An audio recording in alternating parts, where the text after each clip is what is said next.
This UCSD TV program is a presentation of University of California Television for educational and non-commercial use only. This is a podcast of Scripps Institution of Oceanography at UC San Diego. To learn more about how you can support Scripps, visit us online at scripps.ucsd.edu. The intense spotlight cast by the news media has mostly moved on from the Gulf of Mexico since the summer of 2010. From April to August, millions of gallons of oil burst from a damaged BP oil rig in the largest oil disaster in American history. But the science community is moving to a second phase of research in the spill's aftermath.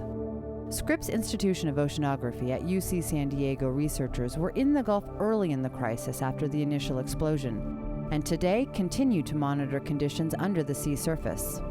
Scripps researchers joined colleagues from around the country to descend on the Gulf to monitor the physics and ecological impact of the leak.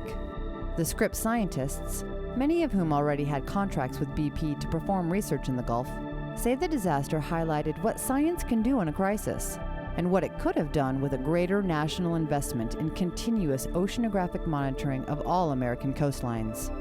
John Hildebrand, who leads the Whale Acoustics Laboratory at Scripps, was moved to action after seeing news feeds of oil gushing into the Gulf. Anyone who was reading the newspapers at that time, you knew that this was a significant event.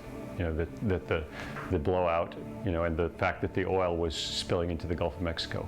And so I realized that there was a contribution we could make because we developed this technology for knowing what marine mammals are present, that we should probably contribute to the response to the spill in terms of monitoring sperm whales, dolphins, baleen whales, what animals are present and how does the oil spill affect them.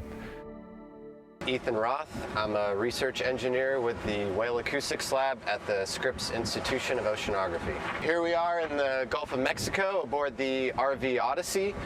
We're heading towards the Deepwater Horizon site where we have a hydrophone seafloor recorder that we're going to be recovering the data today. The HARP is a high-frequency acoustic recording package. It's basically a hydrophone that sits on the seafloor and autonomously monitors the underwater sound field and records it to hard drives that we can then recover and post-process in the lab. We successfully recovered the HARP, which was the hydrophone sitting on the seafloor. I was able to look at the data, which ended up recording for almost 4 months until August 28th. I was able to find sperm whale clicks among anthropogenic activity, and I proceeded to take the data out and refurbish the instrument so we could redeploy it. The question then is what impact that had on the presence of marine mammals at that site. And one thing we can see right away, we really haven't analyzed the data in detail, but we can see that marine mammals like sperm whales and dolphins remained in the vicinity of the well, in the area of the oil throughout that time period.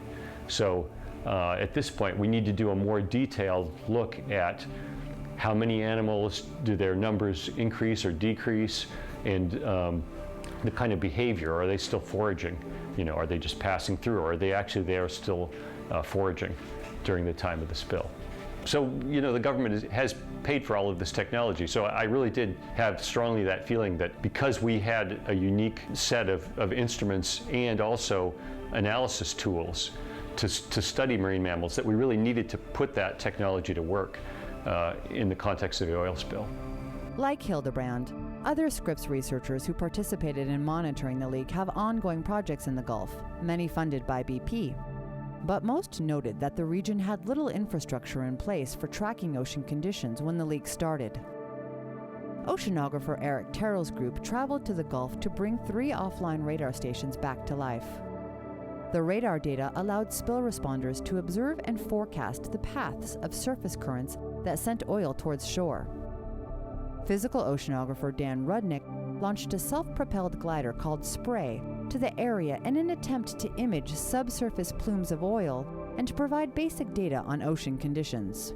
So our mission was really to go out and measure basic oceanographic conditions, temperature, salinity, and currents. And knowing these currents is important because then you know where the oil is going. These data were sent to a variety of places, especially to modeling centers, which use these data to keep their models on track. By having a system in place, that automatically gives us the ability to respond to events. The counterexample would be either having no system or having instruments on the shelf that you think might be ready once you have something happen. I think the only way to assure that you have working instruments ready to go is to be using them. The saddest thing is a piece of oceanographic equipment sitting on the shelf doing nothing. I hope that our response will be viewed as positive, and I hope that there will be an understanding that there is value to society from having ocean observations going continuously. Beyond instrument deployments, Scripps researchers have provided expertise in putting the Gulf oil leak in perspective on a worldwide basis. I've been to Mobile, Alabama, and Dauphin Island and those places, and they are some of the most exquisitely beautiful wetlands in the world, and the Gulf Coast has something like a third of the surviving wetlands of the United States, and we're looking at a situation where the majority of those wetlands may be killed, and the time frame for their recovery will be measured in decades. The surface part of this spill is, I think, going to play out in a way very similarly to a much, much smaller spill that occurred in Panama. It wasn't hard to see where it had been because fairly soon all the mangrove trees that had been oiled died, and so if you flew in an airplane and you looked down, you saw this gray-black zone of dead mangroves and dead reef flat where the oil had been, in contrast to the bright green, healthy mangrove way to the shore or along the coast. Yet with all the damage caused by the Gulf oil disaster, Jackson believes other rising threats to the ocean's health are far more serious. If there's any silver lining in the oil spill, it's that it might make us wake up to the magnitude of what we're dealing with. As I said before, the oil spill is really a relatively minor problem. As horrifically dirty and disgusting as it is, as horrible as the death of all those seabirds and turtles and dolphins is, and it's really, really bad. But when it's gone, the overfishing and the other forms of pollution and climate change will still be there and still getting worse every day, as they have been continuously. And so I think we have to hope that there will be an increased awareness of the fragility of the ocean that will emerge from the horror that people have experienced about what we can see, so that there's a new seriousness about the magnitude of the other problems.